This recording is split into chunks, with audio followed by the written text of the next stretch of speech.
नमस्कार दोस्तों, kaizen classes के इस ऑनलाइन प्लेटफॉर्म पर एक बार आपका फिर स्वागत है। आज एक मैं अलग टॉपिक के ऊपर वीडियो बना रहा हूं। आज कोई हम लोग पेपर सोल्व नहीं करेंगे।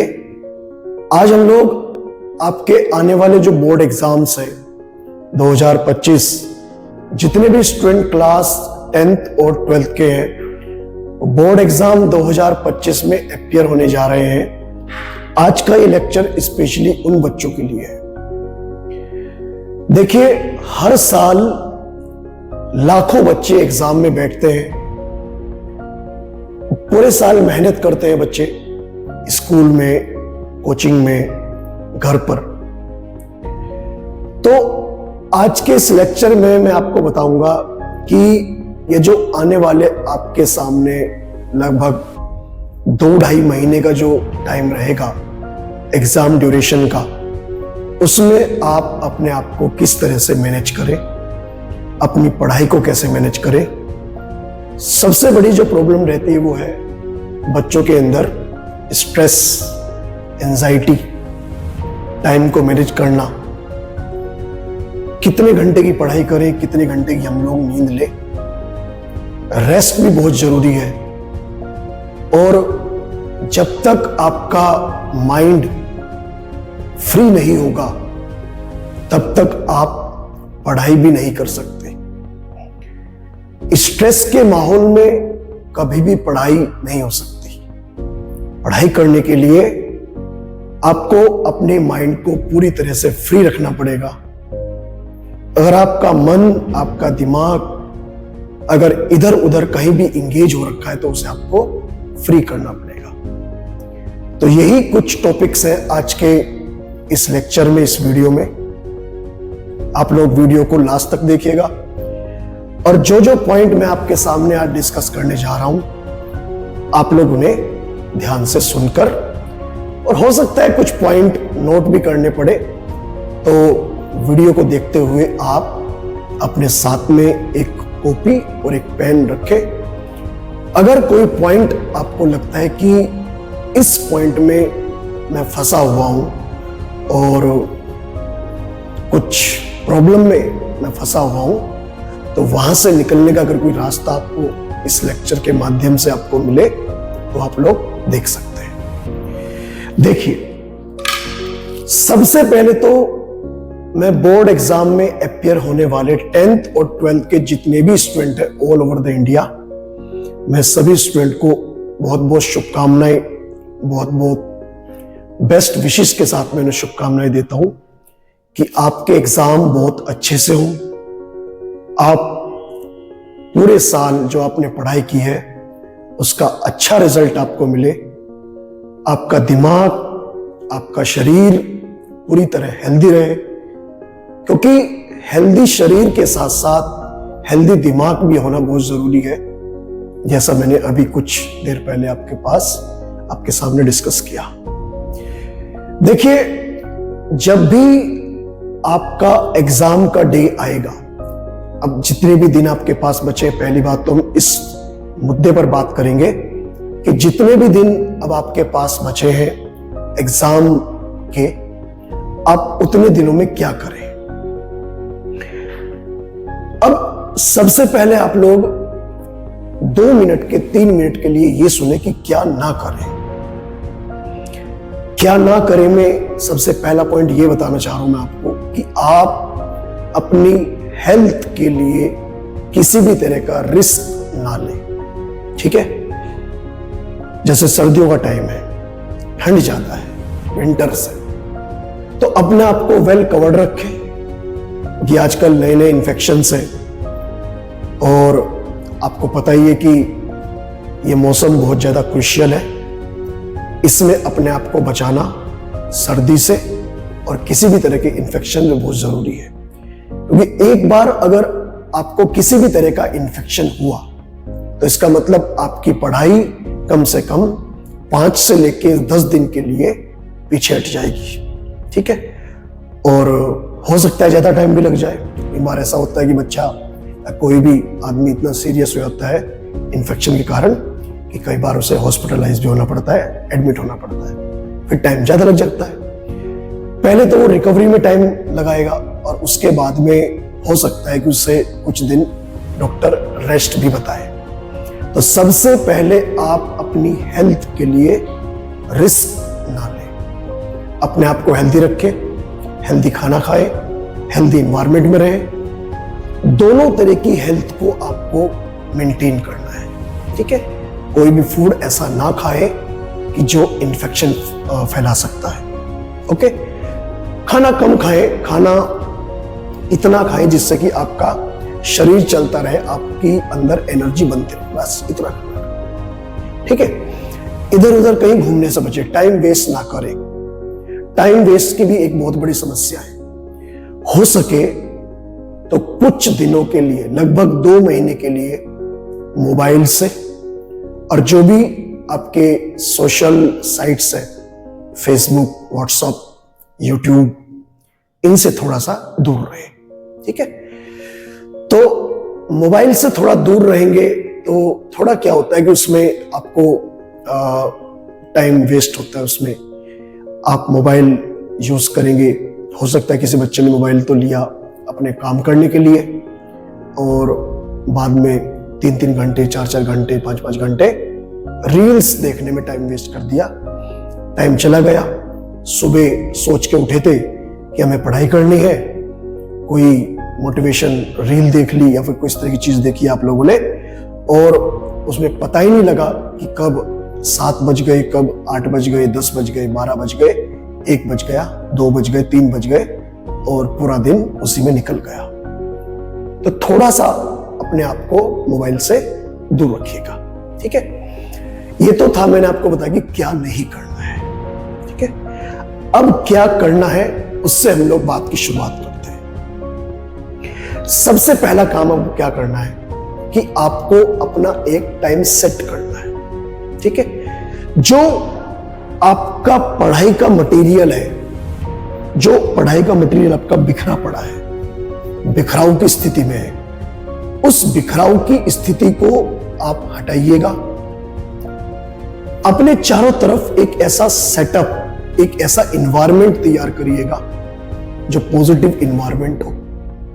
टाइम को मैनेज करिएगा, टाइम से सुबह उठिएगा और उठने का टाइम लगभग मेरे कहने से आप लोग 6 बजे या 5 बजे, मैक्सिमम 7 बजे मॉर्निंग में, जैसे कि सर्दियों का समय, इससे लेट ना हो बिल्कुल भी।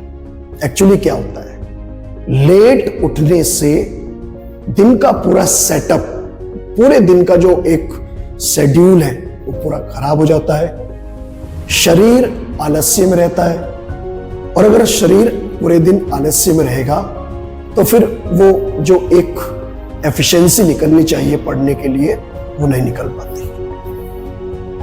तो इसीलिए आप मॉर्निंग में टाइम से उठें, बिकॉज सुबह उठोगे तभी तो आप टाइम को मैनेज करोगे और पूरे दिन का शेड्यूल तैयार करोगे। तो सबसे पहली बात, मॉर्निंग में जल्दी उठें, 6 बजे, मैक्सिमम 7 बजे। उसके बाद पूरे दिन का शेड्यूल तैयार करिएगा अपना, आधा घंटा बैठ के कि आज मुझे इतना इतना काम निपटाना है। ये एग्जाम के दौरान की बात बता रहा हूं मैं आपको, क्योंकि एग्जाम टाइम नजदीक है, हार्डली 1 मंथ है आपके पास में कि जो बोर्ड के एग्जाम में स्टार्ट होने वाले हैं। पूरे दिन का शेड्यूल तैयार करिएगा और जो शेड्यूल आपने बनाया है, हर दिन का शेड्यूल अलग बनाइएगा, क्योंकि आपका हर दिन अलग तरह से गुजरेगा। तो इसलिए हर दिन का शेड्यूल अलग बनाइएगा। मुश्किल से 10 से लेके 15 मिनट लगती है जो शेड्यूल आप लोग तैयार करेंगे उसे बनाने में, ठीक। अब नाइट में, रात को आप ज्यादा देर तक ना जगे, क्योंकि आपके पास पूरा दिन है और शाम को 5 बजे से लेकर रात को 9-10 बजे तक का टाइम है। 10 बजे मैक्सिमम 11 बजे तक आप लोग अपना सोना शुरू करते हैं, क्योंकि आपके पास में 12 घंटे का टाइम तो है दिन का लगभग। अगर आप 8 बजे उठ के भी पढ़ाई अपनी शुरू करते हैं तो शाम को 8 बजे तक 12 घंटे ही रहे, और 2-3 घंटे, अगर आप 2 घंटे आप शाम के यूज कर ले रात के, तो लगभग 14 आवर्स बैठते हैं। 14 आवर्स बहुत मैक्सिमम है, मैक्सिमम। आप 14 आवर्स ना पढ़ के अगर आपने 10 से लेके 12 घंटे का टाइम इस एग्जाम के टाइम पर अगर निकाल लिया, तो मुझे लगता है कि बोर्ड एग्जाम में की तैयारी करने के लिए और एग्जाम देने के लिए और अच्छे मार्क्स ऑब्टेन करने के लिए इतना टाइम मोर देन सफिशिएंट है। तो बीच बीच में आपको पानी पीने के लिए भी उठना पड़ेगा, कभी चाय को मन किया चाय भी पीनी पड़ेगी आपको। और अगर माना 2 घंटे का स्लॉट आपने पढ़ाई का निकाला, तो 5, 7, 10 मिनट आपको रेस्ट करने के भी निकालने पड़ेंगे। ओके, तो इसलिए 14 आवर्स है आपके पास में दिन में। उन 14 आवर्स में से आप अगर 10 से लेके 12 घंटे पढ़ाई के इस एग्जाम टाइम में निकाल रहे, जब एग्जाम ये चलने वाला है और आगे चलेगा उस दौरान भी, मतलब अगले लगभग 2-2.5 महीने, अगर आप 10 से लेके 12 घंटे अगर आप निकाल पा रहे अपनी पढ़ाई के लिए, तो मुझे लगता है कि आप ये पूरा टाइम देंगे और आपके मार्क्स भी अच्छे आएंगे और आपकी नॉलेज के अंदर भी एनहांसमेंट होगा। ठीक है, तो सबसे पहला काम है टाइम को मैनेज करना। अब कम से कम आप लोग अपने टाइम को कुछ इस तरह मैनेज कर लें जिससे कि आप पूरा सिलेबस इजीली कवर कर पाए, प्रैक्टिस कर पाए। ठीक है, तो पहला पॉइंट था टाइम का। अब आते हैं दूसरे पॉइंट पर, सब्जेक्ट वाइज।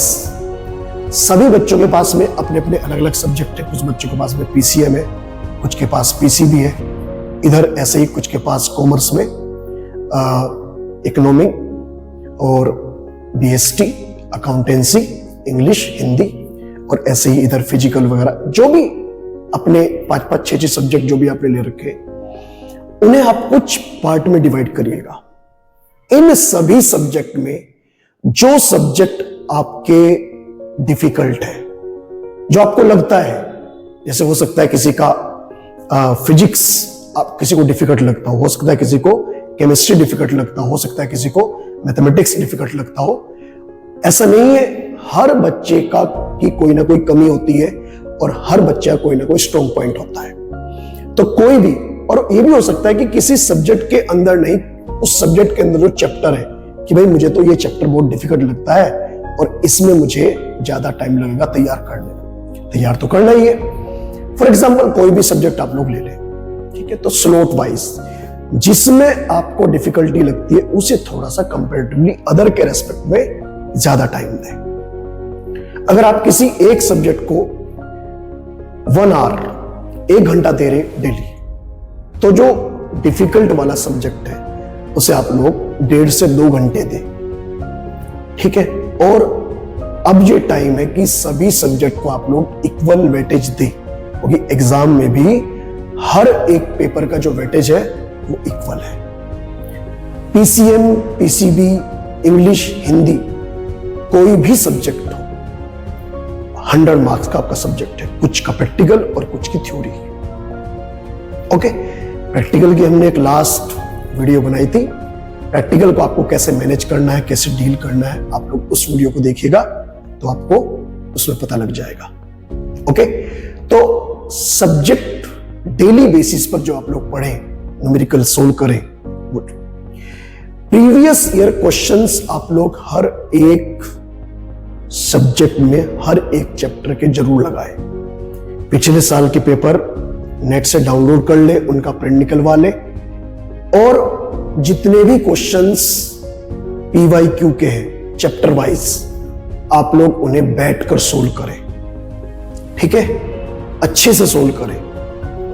अब तो ऐसा टाइम है कि हर एक सब्जेक्ट के क्वेश्चंस अब तक आपके कंप्लीट हो जाने चाहिए, लेकिन अगर बाय चांस कोई बच्चा अभी भी नहीं कर पाया, तो अभी भी इतना टाइम है कि अगर आप एक चैप्टर, किसी एक सब्जेक्ट का एक चैप्टर अगर एक दिन में खत्म करना चाहे PYQ सोल्व करके, तो आप लोग कर सकते हैं। मैक्सिमम आपको 1 आवर एंड 1.5 आवर, 1 घंटा या 1.5 घंटा लगेगा एक चैप्टर के जो PYQ प्रीवियस ईयर जो बोर्ड का पेपर है उसके अंदर जो क्वेश्चन आ रखे हैं 5-6, वो 1 घंटे में सारे कर सकते हो।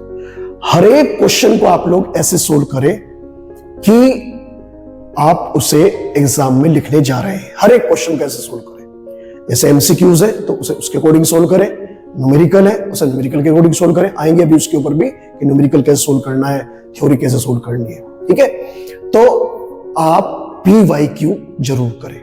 ठीक, रिवीजन हमारा थर्ड पॉइंट है और सबसे इंपॉर्टेंट पॉइंट है। रिवीजन आप लोग हर एक सब्जेक्ट का, हर एक चैप्टर का रिवीजन बार बार करें और जो टॉपिक, जो सब्जेक्ट आपके लिए डिफिकल्ट है उसका रिवीजन थोड़ा सा बढ़ाएं। और रिवीजन इक्वल टू प्रैक्टिस। जितना ज्यादा आप प्रैक्टिस करेंगे उतना ही ज्यादा बोर्ड एग्जाम में क्वेश्चन सोल्व करना, पेपर सोल्व करना आपके लिए इजी रहेगा। प्रैक्टिस को बढ़ा दीजिएगा। वो आपने मिल्खा सिंह की मूवी उसके बारे में सुना होगा। मिल्खा सिंह जब अपनी प्रैक्टिस में थे, जैसा मूवी में दिखाया गया है, तो अपने पीछे वो एक बड़ा टायर, ट्रैक्टर का टायर बांध के उसे दौड़ते थे। अब जो मेन उनका कंपटीशन होना है वहां पर टायर तो नहीं बांधेंगे, लेकिन उन्होंने अपनी प्रैक्टिस को बढ़ाया, अपना जो स्टेमिना है वो बढ़ाया। ऐसे ही आप लोग भी अपना स्टेमिना बढ़ाओ, बैठने का स्टेमिना, कि आपको 3 घंटे 4 घंटे बैठ के पता ही ना लगे कि हम लोग बैठे हैं क्या। क्योंकि बोर्ड एग्जाम में ये भी बहुत बड़ा टास्क है कि आप 3 घंटे वहां पर प्रॉपर्ली बैठने में बहुत ज्यादा दिक्कत पैदा करते हैं। आपको जिस दिन बोर्ड एग्जाम देने जाओगे आपको वहां पर कम से कम 3.5 से लेके 4 घंटे बैठना पड़ेगा, क्योंकि आधा घंटे पहले एंट्री है। एग्जाम डिस्ट्रीब्यूशन, जब पेपर डिस्ट्रीब्यूट होता है उससे आधा घंटे पहले की एंट्री है। फिर आपको बैठाया जाएगा वहां पर, तो लगभग आपको 4-5 घंटे बैठने की प्रैक्टिस होनी चाहिए। और जब आप लोग बिना किसी हेजिटेशन के, बिना किसी प्रॉब्लम के बैठोगे, तभी आपका पेपर को सोल्व करने में मन लगेगा। बहुत बारीक बारीक बातें हैं जो बच्चे जिन बातों पर ध्यान नहीं देते, जिनका मन उड़ा उड़ा रहता है, जिनका मन इधर उधर रहता है कि मैं तो बैठा हूं, फिर वो ऐसे हिलते हैं, कभी ऊपर देखते हैं, कभी नीचे देखते हैं, तो उनका फोकस एग्जाम के पेपर पे नहीं होता। ठीक है, तो एक तो रिवीजन बढ़ाइए। रिवीजन का मतलब प्रैक्टिस बढ़ाइए। आपकी प्रैक्टिस दोनों चीजों की है, पढ़ाई की भी और फिर उसे लिखने की भी।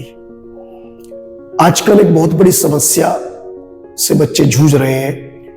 वो समस्या क्या है, मैं भी बहुत सारी कॉपी चेक अब तक भी की है और अब भी कर रहा हूं, बोर्ड एग्जाम में भी की है। तो क्या प्रॉब्लम है, रील्स का जमाना है।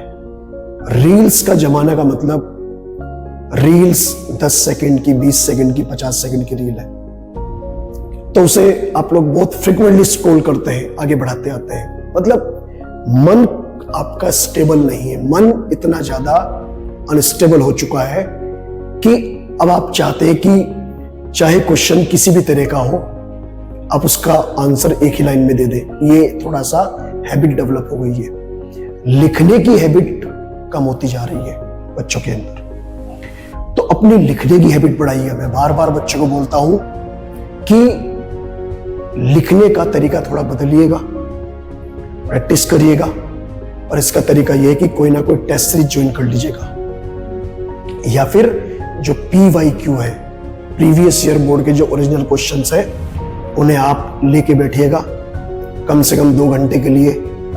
और जितने क्वेश्चंस आपसे आते हैं, मार्केट में इस तरह की कॉपीज, इस तरह की आंसर शीट आती है जैसे आपको बोर्ड एग्जाम में मिलेगी, उसी साइज की मार्केट में बिकती है।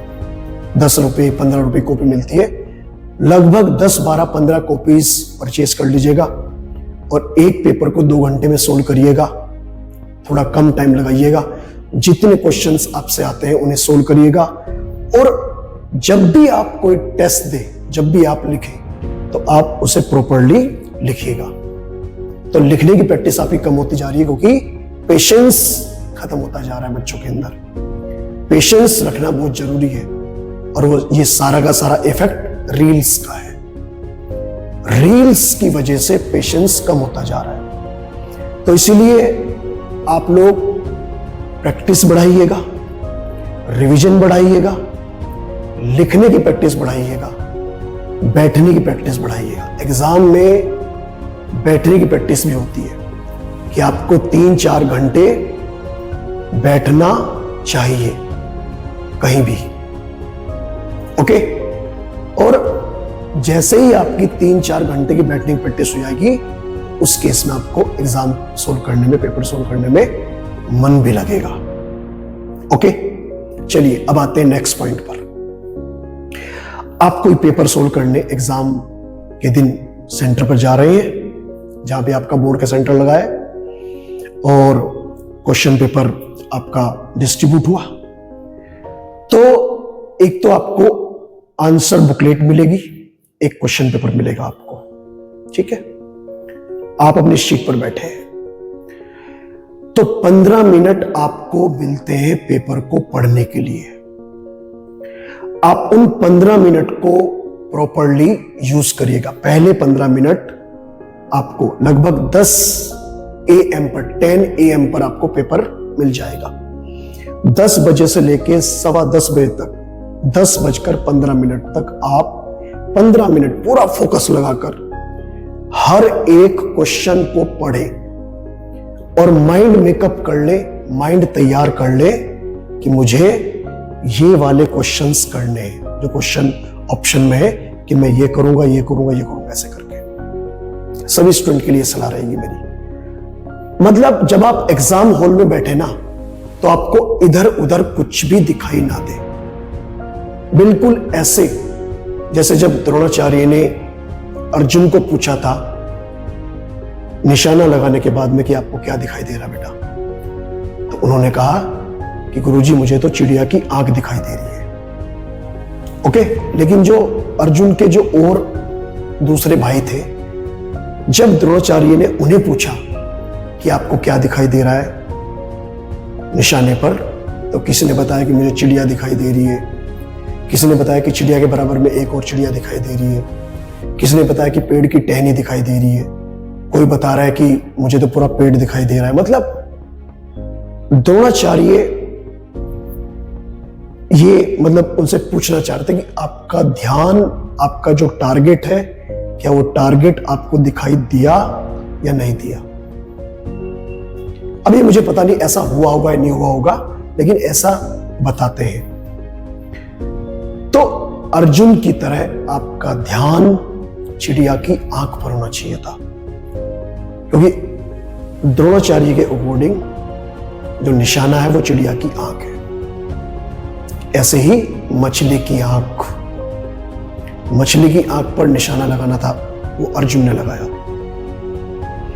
ठीक इसी तरह आपका ध्यान एग्जाम हॉल में केवल और केवल अपनी बेंच पर होना चाहिए, और अपनी बेंच पर के ऊपर भी क्वेश्चन पेपर पर होना चाहिए, आंसर शीट पर होना चाहिए।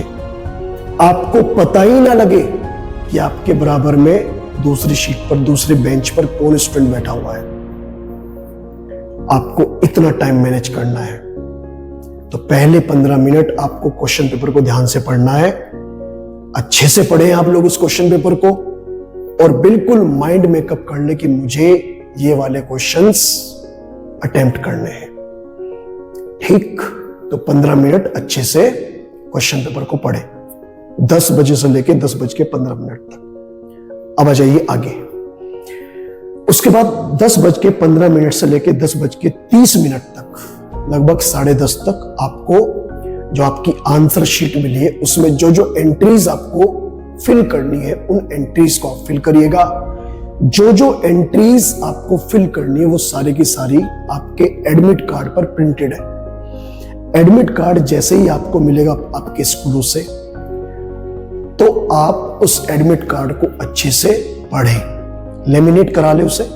कई बार ऐसा होता है कि फट जाता है एडमिट कार्ड, तो उसे लेमिनेट करा ले आप लोग, उसे पढ़ें। उसके ऊपर जो जो एंट्रीज है, आपके नाम की स्पेलिंग, फादर्स नेम की स्पेलिंग, मदर नेम की स्पेलिंग, रोल नंबर, आपके सब्जेक्ट सारे मेंशन होते हैं, उसके अंदर सब्जेक्ट के कोड मेंशन होते हैं, सब्जेक्ट जिस जिस डेट में एग्जाम वो डेट मेंशन होती है, centre code, centre name, school code, school name. Centre code, centre name वो होता है जहां पर आपका सेंटर लगा, जहां पर आप बोर्ड एग्जाम देने जाओगे। स्कूल कोड, स्कूल नेम वो है जहां पर आपने 12th क्लास की पढ़ाई की थी, वो ये सब चीज मेंशन होती है। वहां से सारा देखकर आप लोग अपनी आंसर शीट में एंट्रीज करें। अगर फिर भी कहीं डाउट रहता है तो आपके रूम के अंदर जो एग्जामिनेशन हॉल होगा उसके अंदर जो भी इन्विजिलेटर अपॉइंट है उनसे आप डिस्कस करके, उनसे पूछकर, उनकी हेल्प से आप लोग एंट्रीज करें, ठीक है। और ठीक 10:30 बजे आपका क्वेश्चन पेपर स्टार्ट हो जाना चाहिए।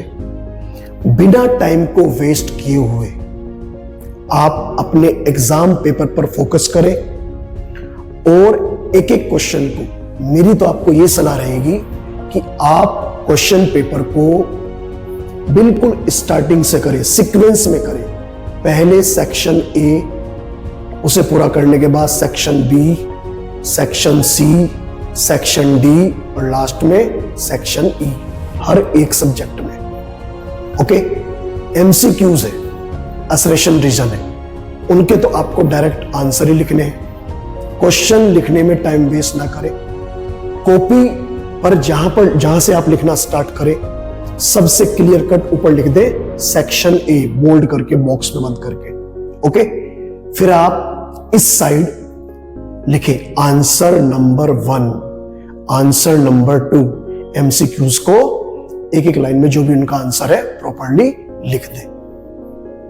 ओके, अगर जैसे ABCD की फॉर्म में आंसर देना चाह रहे हैं आप लोग किसी एमसीक्यूज वाले क्वेश्चन पेपर में, तो आप A और D और B इन्हें क्लियर कट बिल्कुल लिखे, जिससे कि एग्जामिनर के मन में कंफ्यूजन ना रहे बिल्कुल भी, ठीक है। उसके बाद में जो सेक्शन 2 स्टार्ट करते हैं आप लोग, उसमें थ्योरी वाला पार्ट है। बिल्कुल टू द पॉइंट लिखे, आलतू फालतू की बातें ना लिखे, ज्यादा लिखने से बचे, उतना लिखे जितना पूछा गया है। कारण क्योंकि आपके हर एक क्वेश्चन के बिल्कुल मार्क्स अलग है। 2 नंबर वाले क्वेश्चन पे आपको 2 ही नंबर मिलेंगे, 3 नहीं मिलेंगे। 2 नंबर वाला क्वेश्चन 2 पार्ट में है, तो एक पार्ट, उसके बाद 2-3 लाइन छोड़े, दूसरा पार्ट, ठीक है। प्रॉपर गैप लेके आप लोग आंसर लिखे उसमें, ठीक है। न्यूमेरिकल है। थ्योरी वाला पार्ट मैंने आपको बता दिया। थ्योरी वाले पार्ट में जैसे कोई डेफिनेशन है और डेफिनेशन में कोई फॉर्मूला बनता है, फॉर्मूला भी लिखे, डेफिनेशन भी लिखे। कोई एग्जाम्पल पॉसिबल तो एग्जाम्पल भी लिखे। कॉपी को एक अच्छे से डेकोरेट करें आप। न्यूमेरिकल की बात करते हैं। न्यूमेरिकल में पहले तो न्यूमेरिकल को अच्छे से पढ़े, फिर लिखे सॉल्यूशन 4, जैसे 4th कोई न्यूमेरिकल है, या सॉल्यूशन 15, ऐसे करके। अब उसमें लिखे सबसे पहले गिवन वैल्यूज, ये लिख दे स्पेलिंग गिवन वैल्यूज। जो जो वैल्यूज आपको गिवन है उन्हें नोट कर ले, और अब जो वैल्यू पूछी है लास्ट में लिख दो, उसके आगे क्वेश्चन मार्क लगाओ। न्यूमेरिकल मैक्सिमम 4 स्टेप में करें, मैक्सिमम 4 स्टेप में, और इस स्टेप मार्किंग होती है बोर्ड एग्जाम में। पहले स्टेप में आप लोग लिखे फॉर्मूला, जैसे कोई फॉर्मूला है, फॉर्मूला लिख दिया आपने, उसे बॉक्स में बंद करें, ओके। ठीक दूसरे स्टेप में जैसा भी आपने फॉर्मूला लिखा, जो सही फॉर्मूला है, उस फॉर्मूले में आप वैल्यू पुट करें, जो भी वैल्यू गिवन है, और जो वैल्यू कैलकुलेट करनी है उस वैल्यू कैलकुलेट करें। पहले स्टेप में फॉर्मूला, दूसरे स्टेप में वैल्यू पुट करें, तीसरे स्टेप में हल्की सी कैलकुलेशन करके दिखाएं, ज्यादा ना करें। ऐसा नहीं कि आपने 3 पेज भर दिए 2 नंबर वाले क्वेश्चन पे, हल्की सी कैलकुलेशन, बाकी कैलकुलेशन रफ पेज पर करें पीछे की साइड। और लास्ट स्टेप मतलब 4th स्टेप में आप लोग क्या करें, 4th स्टेप में आप लोग आंसर लिखे विद यूनिट, ठीक है। अगर कोई न्यूमेरिकल है और उसमें आंसर आ गया आपका और यूनिट है उसकी, जैसे वोल्टेज की यूनिट होती है वोल्ट, करंट की होती है एम्पियर, वेट की होती है ग्राम, तो जो भी यूनिट किसी भी वैल्यू की जो आपने कैलकुलेट करी उसकी गिवन है, उस यूनिट को आप जरूर लिखें। कई बार ऐसा होता है कि स्टेप मार्किंग करते हुए जब बोर्ड की मार्किंग स्कीम आती है, जब एग्जामिनर कॉपी चेक करने जाते हैं तो वहां पर उन्हें कुछ गाइडलाइंस दी होती है, पेपर दिया होता है गाइडलाइंस का, उसमें साफ साफ लिखा रहता है कि इस वाले क्वेश्चन में यूनिट के मार्क्स है। कभी कभी नहीं होते, लेकिन ये बात आपको क्वेश्चन पेपर मेंशन नहीं होगी। ठीक है, तो आप लोग यूनिट जरूर लिखें। ठीक है, और ऐसे करते करते आप लोग पूरे क्वेश्चन पेपर को ढंग से अटेम्प्ट करें। कोई भी क्वेश्चन आप छोड़े ना, हर एक क्वेश्चन को पूरी तरह अटेम्प्ट करें। तो इसलिए अटेम्प्ट करना बहुत जरूरी है, क्योंकि एग्जामिनर आपने कुछ लिखा, फॉर एग्जाम्पल कोई क्वेश्चन आपसे नहीं आता, बट आप उसके बारे में थोड़ा बहुत जानते हैं और आपने वो क्वेश्चन थोड़ा बहुत एक दो लाइन में सोल्व कर दिया। बाय चांस आपने उसमें कोई सही वर्ड यूज कर दिया और उसी वर्ड के मार्क्स है, तो एग्जामिनर अटेम्प्ट किए हुए के ऊपर ही आपको मार्क्स देगा। पर अगर आपने अटेम्प्ट ही नहीं किया तो कैसे आप को मार्क्स मिलेंगे? तो इसलिए अटेम्प्ट करना बहुत जरूरी है। अटेम्प्ट जरूर करना चाहिए आपको, पूरा क्वेश्चन पेपर कंप्लीट। बायोलॉजी है, बायोलॉजी में डायग्राम आते हैं, डायग्राम की प्रैक्टिस इतनी कर ले, क्योंकि डायग्राम बनाने में टाइम लगता है, उसकी लेबलिंग करनी पड़ती है, तो डायग्राम की प्रैक्टिस इतनी कर ले। एनसीईआरटी की करने हैं सारे डायग्राम आपको, तो इतनी प्रैक्टिस कर ले जिससे कि आपको डायग्राम बनाने में जितना टाइम अब लग रहा है वहां पर उससे हाफ टाइम लगे। जैसे 5 मिनट लगेंगे यहाँ पर, तो आपको 1-2 मिनट का डायग्राम में बन जाए आपका। डायग्राम की लेबलिंग अच्छे से करें, पेंसिल से डायग्राम ड्रॉ करें, अच्छा clear neat and clean work करें बिल्कुल कॉपी में।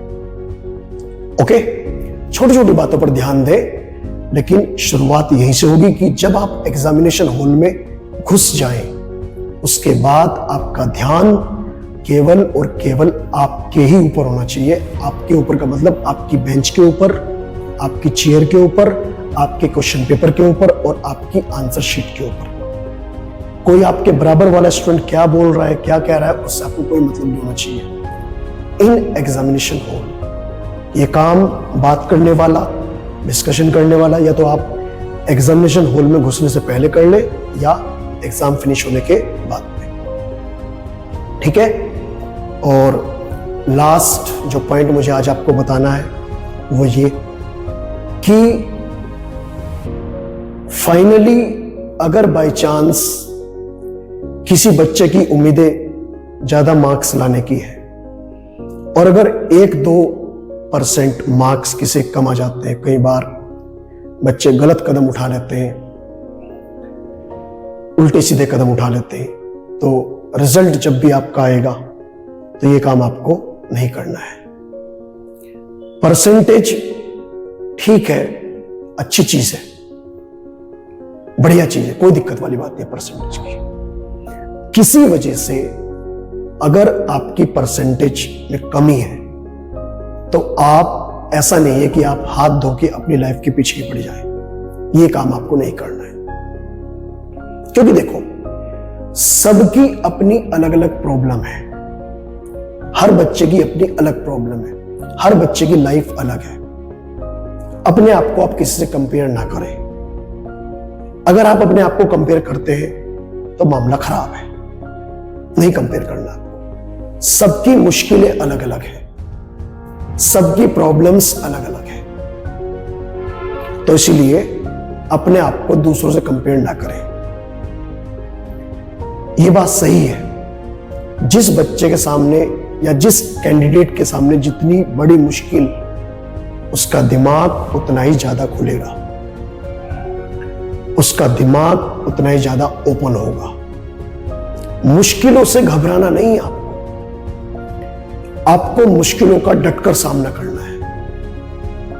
कई बार मुश्किलें बड़ी बड़ी आ जाती हैं, जो बहुत इस दुनिया में बड़े बड़े मोटिवेशनल स्पीकर्स हैं, उनका कहना है कि अगर खराब टाइम है तो अच्छा टाइम भी आएगा, अगर दिन है तो रात भी आएगी, रात है तो दिन भी आएगा। अगर अभी किसी के सामने कोई मुश्किल है तो मुश्किल जाएगी भी। और इसीलिए किसी बहुत बड़े कवि ने कहा है, मुश्किलें दिल के इरादे तोलती है, मुश्किलें दिल के इरादे तोलती है, स्वप्न के पर्दे निगाहों से हटाती है। हौसला गिरकर मत खो ए मुसाफिर, ठोकरें भी इंसान को चलना सिखाती है। बात सही है बिल्कुल कि अकल जो आती है ना, वो बादाम खाने से नहीं आती। अकल आती है सही मायने में ठोकर खाने से। सबकी अपनी अपनी समस्याएं हैं, सबकी अपनी अपनी प्रॉब्लम्स हैं। प्रॉब्लम फेस करोगे तभी तो आपको उनसे लड़ने की ताकत मिलेगी। क्योंकि ऐसा नहीं है कि आपकी लाइफ में प्रॉब्लम अभी आएगी, कभी फिर आएगी नहीं। लाइफ में प्रॉब्लम कभी भी आ सकती है। उस प्रॉब्लम के लिए बस आपको अपने आप को रेसिस्ट कर लेना है। जैसे बैक्टीरिया, वायरस हमारी बॉडी के अंदर जाकर कभी कभी अपने खिलाफ रेसिस्टेंस पैदा कर लेते हैं, तो इसलिए ऐसे ही आपको मुश्किलों से लड़ते हुए अपने आप को, अपनी बॉडी को, अपने माइंड को रेसिस्ट कर लेना है। ठीक है, तो बस आज इस वीडियो को हम लोग यहीं कंप्लीट करते हैं और मैं आप लोग सभी के लिए ऊपर वाले से दुआएं करूंगा कि आप बोर्ड एग्जाम अच्छे से दें, हेल्दी रहे, फिट रहे और आपका रिजल्ट पॉजिटिव रहे, अच्छे मार्क्स आपके आएंगे। अगर अच्छा पढ़ोगे तो अच्छे मार्क्स आएंगे, ऐसा बिल्कुल नहीं है कि अच्छे मार्क्स नहीं आएंगे। ठीक है, तो अगर कोई आपका क्वेश्चन है इसमें, इस बारे में पढ़ाई के रिगार्डिंग किसी भी स्टूडेंट का, तो कमेंट सेक्शन में आप लोग क्वेश्चन भेज दीजिएगा और मैं कोशिश करूंगा आपकी जो भी प्रॉब्लम है उसे सोल्व करने की। ठीक है, तो मिलते रहेंगे हम लोग आगे भी। All the best, thank you.